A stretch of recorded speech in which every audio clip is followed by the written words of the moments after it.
Right, Djtunde here with my girls. We just carved this pumpkin. As you can see, it's still wet and it's got some seeds in it.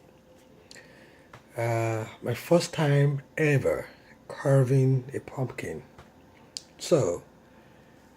And I drilled a whole bunch of holes around it because I have no idea how to draw.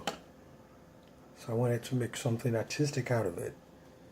So drew a whole bunch of holes with some drills. And I'm going to put an LED light in there. And this is how the girls are going to sleep tonight. They're going to be so excited to see how this comes up. So I put an LED light in the pumpkin. I close it up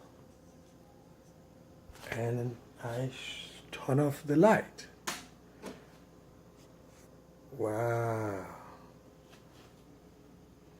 The girls are gonna be very excited tonight. Happy Halloween, even though I don't celebrate Halloween. Djtunde in the mix. Halloween pumpkin mix.